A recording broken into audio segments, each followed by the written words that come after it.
أشهد أن لا إله إلا الله. الحمد لله رب العالمين والصلاة والسلام على سيد الأنبياء والمرسلين وعلى آله وصحبه ومن استنى بسنته إلى يوم الدين. اللهم اجعلنا منهم ومن الذين آمنوا وعملوا الصالحات وتواصوا بالحق وتواصوا بالصبر آمين يا رب العالمين. أما بعد فأعوذ بالله من الشيطان الرجيم. يا أيها النبي إنا أرسلناك شاهدا ومبشرا ونذيرا وداعيا إلى الله بإذنه وسراجا منيرا. رب اشرح لي صدري ويسر لي أمري واحلل عقدة من لساني يفقه قولي آمين يا رب العالمين. আজকে আমি আপনাদের সাথে আমাদের প্রিয় নবী সাল্লাল্লাহু আলাইহি সাল্লাম সম্পর্কে কিছু কথা এবং আমাদের সাথে তার সম্পর্কের স্বরূপ কেমন হওয়া উচিত তার উপরে আলোকপাত করতে চাই। আলোচনার প্রথম দিকে আপনাদের কাছে হয়তো এমনটি মনে হবে না, কিন্তু শেষের দিকে গেলে বিষয়টা পরিষ্কার হয়ে উঠবে যে আমি এই বিষয় নিয়েই কথা বলতে চেয়েছি।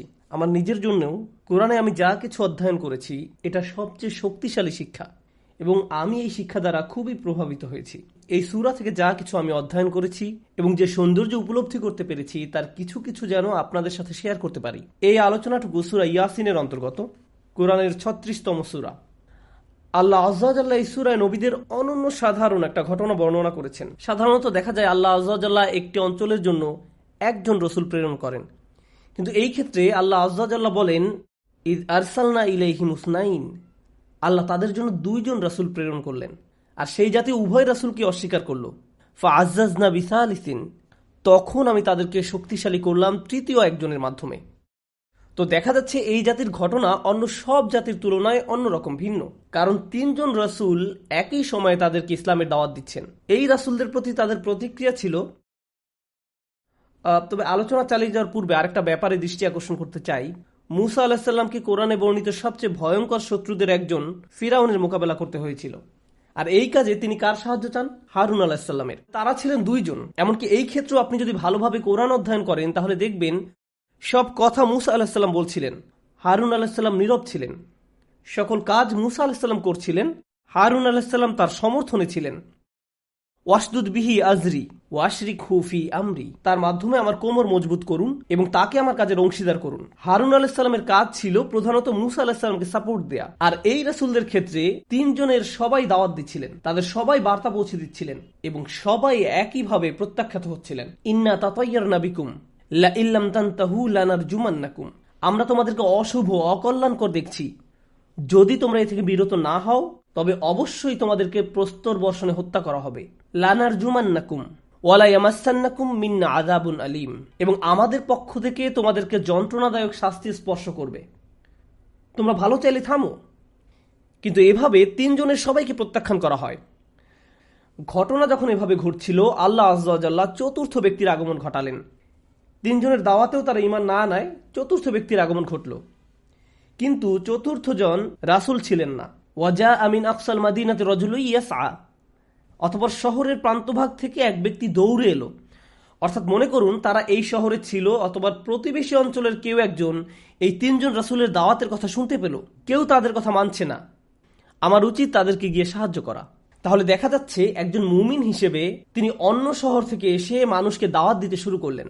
সূরা ইয়াসিনের এই ঘটনায় যে ব্যাপারটা সবচেয়ে চমকপ্রদ সেটা হলো কোরআনে এই তিনজন রাসূলের একটি বা দুইটি উক্তি উল্লেখ করা আছে, কিন্তু অন্য শহর থেকে এই ব্যক্তির আগমন ঘটার পর থেকে আলোচনার বাকি সব কথা এই ব্যক্তির। কোরআনে বর্ণিত তার বক্তব্য তিনজন রাসূলের বক্তব্যের চেয়েও 2-3 গুণ বেশি। এটা অবিশ্বাস্য। আমাদের স্বল্প জ্ঞানে আমরা যা বুঝি, আপনার সামনে যদি বেশি জ্ঞানী কেউ থাকে তাহলে আপনার উচিত চুপ থাকা। প্রাচীন আরবিতে একটা প্রবাদ আছে যে ভোর এসে গেলে আর বাতির দরকার হয় না। তো এখানে যে পয়েন্টটি বোঝাতে চাচ্ছি, আমাদের সামনে বেশি জ্ঞানী কেউ থাকলে আমাদের উচিত চুপ থাকা। তিনজন রাসূল তার সামনে উপস্থিত, কিন্তু তিনি অনুভব করলেন তারও কথা বলা দরকার। আমরা হলে মনে করতাম আরে তিনজন রাসূল আমাদের সামনে উপস্থিত, তাদের উপস্থিতিতে আমার কথা বলা সাজে না। তাহলে ব্যাপারটা কি? আল্লাহ এখানে আমাদের একটা বিষয় শিক্ষা দিচ্ছেন। রাসূলদের নিজস্ব দায়িত্ব রয়েছে, উম্মার তথা যারা রাসূলের উপর বিশ্বাস এনেছে তাদেরও নিজস্ব দায় দায়িত্ব রয়েছে। রাসূলরা তাদের কাজ করবেন আর মুমিন ব্যক্তিও তার নিজের দায়িত্ব পালন করবেন, এবং তারা একে অন্যের কাজ করে দিতে পারবেন না। তাদের এভাবে বললে হবে না যে রাসূলরা তো ইতিমধ্যে কাজ করেছেন, সুতরাং আমার কাজ না করলেও চলবে। না, আপনাকে আপনার কাজ করে যেতে হবে। এবং সেই ব্যক্তি শহরবাসীদের উদ্দেশ্যে বক্তব্য দিলেন, আর কোরআনে তার বক্তব্যকে বেশি সময় ধরে রেকর্ড করা হয়েছে, ওই সমস্ত রাসূলদের সমন্বিত বক্তব্যের চেয়েও বেশি। এখন আমাদের রাসূল সাল্লাল্লাহু আলাইহি ওয়াসাল্লামের ক্ষেত্রে যে শিক্ষাটি আমরা এখান থেকে গ্রহণ করব, বিশ্বাসীদের এভাবে বললে হবে না যে রাসূল সাল্লাল্লাহু আলাইহি ওয়াসাল্লাম ইতিমধ্যে দায়িত্ব পালন করে গিয়েছেন, তাই আমাদের আর কোনো দায়িত্ব পালন করতে হবে না। এই ঘটনা বর্ণনা করার পর আল্লাহ কি করলেন? এই ঘটনা বর্ণনা করার পরে আল্লাহ এমন কিছুর বর্ণনা দিলেন, এই জায়গাটাতে আমি আপনাদের মনোযোগ আশা করছি। আল্লাহ এমন কিছু বর্ণনা দিলেন, দৃশ্যত মনে হয় যে এর সাথে বর্ণিত ঘটনার কোনো যোগসূত্র নেই। তিনি চাঁদ এবং সূর্য নিয়ে কথা বলা শুরু করলেন, তিনি চন্দ্র সূর্য নিয়ে কথা বলতে শুরু করলেন।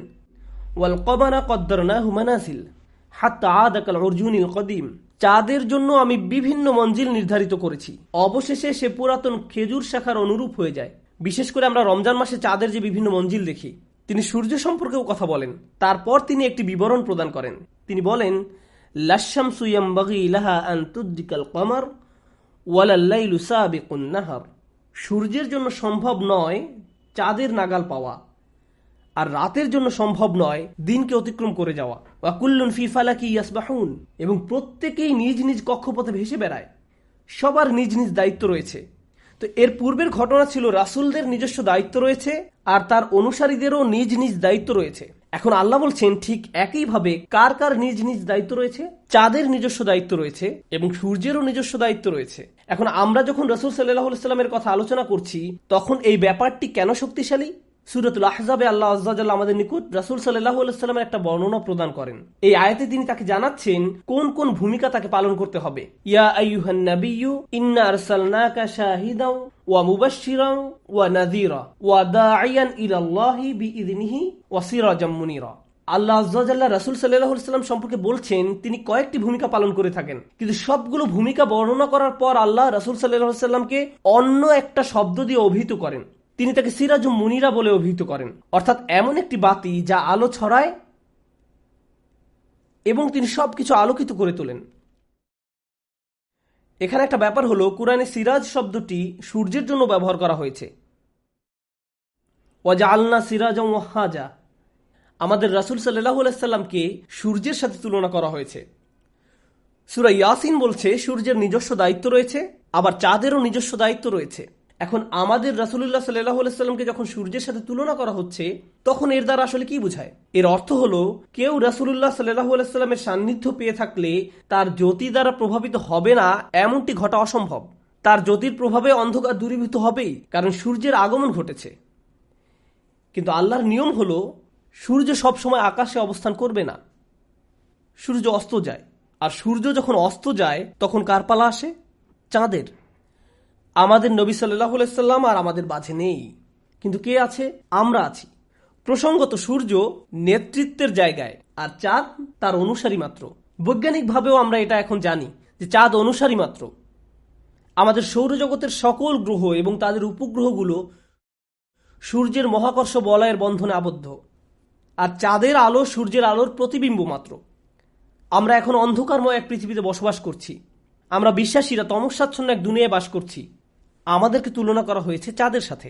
আমাদের কাছে একমাত্র যে জ্যোতি আছে তার উৎস হলো রাসূলুল্লাহ সাল্লাল্লাহু আলাইহি সাল্লাম। আমাদের সবার ঈমান রাসূলুল্লাহ সাল্লাল্লাহু আলাইহি সাল্লামের মূল শিক্ষার প্রতিফলন মাত্র। ঠিক চাঁদের আলো যেমন সূর্যের আলোর প্রতিফলন মাত্র। আরেকটা ব্যাপার লক্ষ্য করুন, আল্লাহ আযজা ওয়া জাল্লা আমাদের যে সূর্য দিয়েছেন তা কিন্তু চাঁদের মতো পর্যায়ক্রমের ভিতর দিয়ে যায় না। সূর্য একই রকম থাকে সব সময়, কিন্তু চাঁদের ক্ষেত্রে কখনো কখনো এটি পূর্ণ চাঁদ, আবার কখনো কখনো এটি দুর্বল চাঁদ, ঠিক মুমিনদের মতো। আমাদের অবস্থাও একই রকম থাকে না। আল্লাহ আযজা ওয়া জাল্লা আমাদেরকে রাসূল সাল্লাল্লাহু আলাইহি সাল্লামের হৃদয়ের বর্ণনা করেছেন, লিনুসাব্বিতা বিহি ফুয়াদাক, এর মাধ্যমে আপনার হৃদয়কে সুদৃঢ় করব। অর্থাৎ রাসূল সাল্লাল্লাহু আলাইহি সাল্লামের অন্তরে ঈমানের আলো সুদৃঢ় মজবুত। ঠিক যেমন সূর্যের আলোর কোনো কমতি নেই। আমরা যখন সূর্য দেখতে পাই তখন এটি বর্তমান আছে, আবার যখন দেখতে পাই না তখন এটা চাঁদকে আলো দিয়ে যাচ্ছে। কিন্তু চাঁদ বিভিন্ন পর্যায়ক্রমের ভিতর দিয়ে যায়, ঠিক যেমন একজন বিশ্বাসী বিভিন্ন পর্যায়ক্রমের ভিতর দিয়ে যায়। কখনো কখনো বিশ্বাসীর ইমানের আলো এত দুর্বল থাকে যে ইমানটা কোন রকমের টিকে থাকে, ঠিক চাঁদকে যেমন বর্ণনা করা হয়েছে, হাত্তা আদাকাল অর্জুনিল কদিম। এমনকি আপনার ইমানের অবস্থা এত দুর্বল হলেও তখনও কিন্তু আপনি রাসূলুল্লাহ সাল্লাল্লাহু আলাইহি সাল্লামের বার্তার প্রতিনিধিত্ব করছেন। এর পরের বার যখন আকাশে চাঁদের দিকে তাকাবেন, আপনি আসলে তখন নিজেকে দেখছেন, আপনি তখন নিজের প্রতি দৃষ্টি নিক্ষেপ করছেন। আল্লাহ আজ্জা ওয়া জাল্লা এই উম্মাহকে পছন্দ করেছেন যেন ঘোর তমাশায় আমরা রাসূল সাল্লাল্লাহু আলাইহি সাল্লামের জ্যোতি দিয়ে এই দুনিয়াকে জ্যোতির্ময় করতে পারি। ওয়া দাঈয়ান ইলাল্লাহি বিইযনিহি ওয়া সিরাজাম মুনীরা। এর ফলে কি রকম এক বিশাল দায়িত্বের বোঝা আমাদের কাঁধে অর্পিত হয়। এটা কি করে জানেন? এটা হযরত উমর রাদিয়াল্লাহু তাআলা আনহুর একটা কথা বুঝতে আমাদেরকে সাহায্য করে। তার একটা বিখ্যাত উক্তি হলো, আনা রাসূলুল্লাহি সাল্লাল্লাহু আলাইহি ওয়াসাল্লাম, অর্থাৎ আমি রাসূলুল্লাহ সাল্লাল্লাহু আলাইহি ওয়াসাল্লামের একজন রাসূল বা বার্তাবাহক। উক্তিটির মাধ্যমে এই উম্মার একজন সদস্য হওয়ার মানে কি, এই বিষয়ে তিনি আমাদের অসাধারণ একটা শিক্ষা দিয়েছেন। আমাদের প্রত্যেকেই রাসূলুল্লাহ সাল্লাল্লাহু আলাইহি ওয়াসাল্লামের একজন প্রতিনিধি। আমাদের প্রত্যেকে, যখন আমরা তার কথা মতো চলি আর যখন চলি না, উভয় অবস্থাতেই। যখন আমাদের যেভাবে চলা উচিত সেভাবে চলি আর যখন চলি না, যখন আমরা অন্যদের সম্পর্কে বাজে মন্তব্য করি কিংবা যখন আমরা অন্যদের সম্পর্কে ভালো কথা বলি, যখন আমরা চোখকে নিয়ন্ত্রণ করি কিংবা যখন করি না, আমরা পছন্দ করি বা না করি, আমাদের তো রাসূলুল্লাহ সাল্লাল্লাহু আলাইহি ওয়াসাল্লামের আলোর প্রতিনিধিত্বই করার কথা। আমরা সেই দায়িত্বের বোঝা সর্বদা বহন করেই চলছি। অনেক সময় আমরা দায়িত্বটি ভালোভাবে পালন করতে পারি না, আমাদের কাজকর্ম পূর্ণ চাঁদের মতো হয় না, মাঝে মাঝে এটা খুবই দুর্বল। আর দুর্বল মানে হারিয়ে যাওয়া নয়, কারণ আল্লাহ চাঁদকে এমনভাবে স্থাপন করেছেন যে চাঁদ যখন একেবারে দুর্বল হয়ে পড়ে ঠিক তখনই এর পুনর্জাগরণের সময় হয়। আমাদের মহানবী সাল্লাল্লাহু আলাইহি সাল্লাম বিশ্বাসীদের সম্পর্কে বলছেন তাদের ইমানের হ্রাস বৃদ্ধি ঘটবে সময় সময়ে। আপনি সবসময় একই রকমের উৎসাহ উদ্দীপনা অনুভব করবেন না, কিন্তু রাসূলুল্লাহ সাল্লাল্লাহু আলাইহি সাল্লামের সাথে আমাদের সম্পর্ক আমাদের ইমানকে বারবার সবল করে তুলবে। ইয়া আল্লাহ, রাসূলুল্লাহ সাল্লাল্লাহু আলাইহি সাল্লামের সাথে আমাদের সম্পর্কের স্বরূপটা এমনই, তিনি আমাদের নিকট এমনই একজন। এই প্রজ্ঞা আমার আপনার জন্য কি কি বার্তা বহন করে?